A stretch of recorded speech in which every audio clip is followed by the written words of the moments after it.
There is not a person in this room that is not constantly up under attack. No matter how blessed you've been, no matter how successful, no matter how accomplished, no matter how healthy, no matter how fruitful you are, somewhere in your life, you are either being attacked or about to be attacked in some area of your life. What is it that will make it worth it for you to face the rejections? What is it that will make it worth it for you to brainstorm and not be intimidated and say, I can do this? What is it that will make it worth it for you to raise the bar on yourself and say, I got some more stuff in me? What is it that will make it for you when you want to give up? And God says, I'm going to bless you, but you've got to dress for the battle while you receive the blessing. With every blessing, there is a battle. I would venture to say the greater the blessing, the greater the battle. The enemy would not send that level of battle against you if there were not that level of blessing before you. The level of battle you face is an indication of the level of blessings that you stand to receive. No robber robs an empty house. Nobody holds up a bag lady because she doesn't have anything to steal. If you're up under attack, there's something to be gained. See, you got all dressed up not to run. You got dressed up to stand, not to give place or territory, not to evacuate the turf that's yours. And it's in these moments right now that so often we feel like backing down. Life ain't gonna be easy. Ain't nobody gonna hand you nothing. You still gotta go to work. You still gotta compete against everybody in your industry. Life's still gonna happen while you trying to blow up. It's the obstacles in our life. It's the hardships. It's the mountains that we climb that make life worth living. But the mountain's not supposed to stop you. Your mountain has the materials for your miracle. Just because you feel afraid doesn't mean you have to be afraid. Just because you feel discouraged doesn't mean you have to be discouraged. Just because you have fear doesn't mean fear has to have you. It's hard to handle it. You got to qualify yourself and say, come on with it. I've got to step into it. If you're going to be successful in this game, you got to have a dog within you. You got to know it's a dog fight, and you got to go get that fight. A man's character is not judged after he celebrates a victory, but by what he does when his back is against the wall. So no matter how great the setback, how severe the failure, you never give up. Grab and seize this opportunity like you've never seized anything in your life before to make something remarkable of it. Take advantage. Don't be lazy, especially in the spring.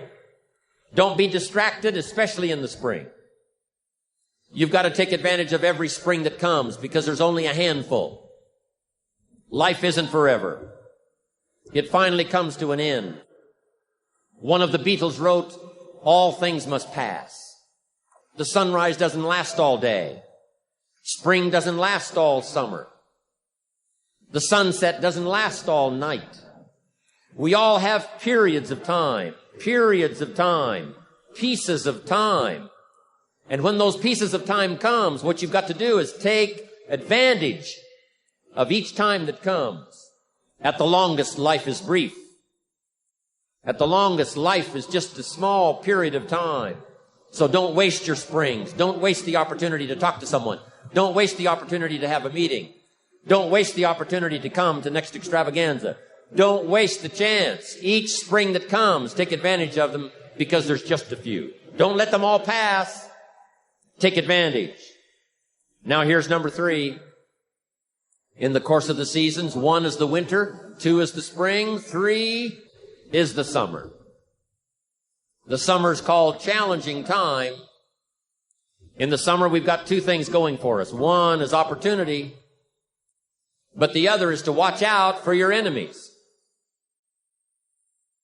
Nourish your values in the spring, in the summer. Like a mother, nourish the values.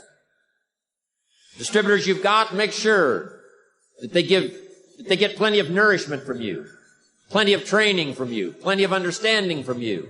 Don't be short. Don't be careless. Give them your best, like a mother would give the best to her child. Be like a mother in the summer and give the best you've got to everybody you can reach and everybody you can touch. It's called opportunity in the making. Be careful of those around you. Well, here's what you've got to understand. It's not the 13th floor that sends you your check. It's not the computer that sends you your check. Some live human being had to make it possible for that money to finally get to you. So remember, it's human beings that make our lives valuable. It's not systems. It's not numbers in the marketing. It's not computers. It's not the printout. It's not points, and it's not royalties.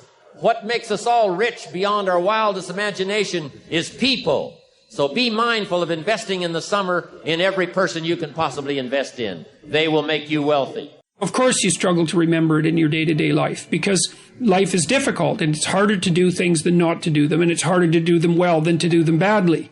You know, and it's easy to sit around and be hopeless. I don't mean it's emotionally easy because it's not, but it's procedurally easy to be useless and to fall back into your old habits and to not discipline yourself. And it's a matter of continual practice, slow continual practice. And I think a good example of that is something like weightlifting. You know, if you start a weightlifting program, which I would recommend, by the way, because it's tremendously advantageous physically and cognitively, you're not going to really see results for a number of weeks, and then the results are rather slow, but you can get pretty decent results over a 6-month period and absolutely stellar results over a couple of years. And so you have to make sure your time frame is right and not to be too hard on yourself. And I did mention the future authoring program earlier, and one of the things I would recommend too is if you're having a hard time implementing your decisions, say your ethical decisions, that you spend a bit more time thinking them through and writing them down. And the future authoring program is really helpful for that. That's why we designed it.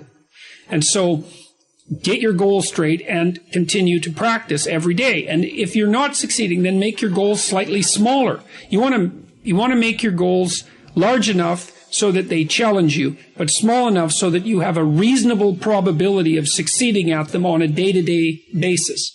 And then you have to also understand that if you fail on a given day, like let's say you're trying to quit smoking and you quit for 2 weeks, and then you have a cigarette and you think, oh my God, now I've screwed it up. I'm not quitting anymore. You smoke a whole pack of cigarettes. It's like, well, there's a couple of mistakes there.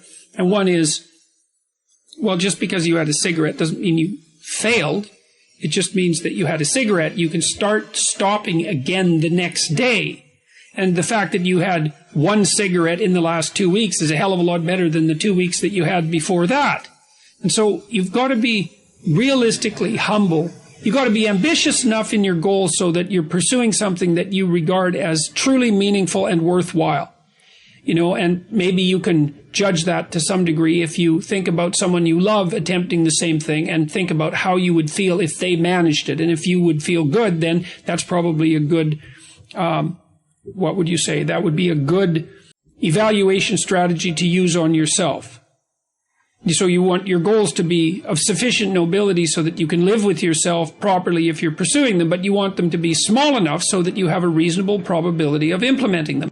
If you're having a discussion with someone and they're talking about things that don't have those characteristics, right, that they haven't made personal, then the conversation is almost never interesting.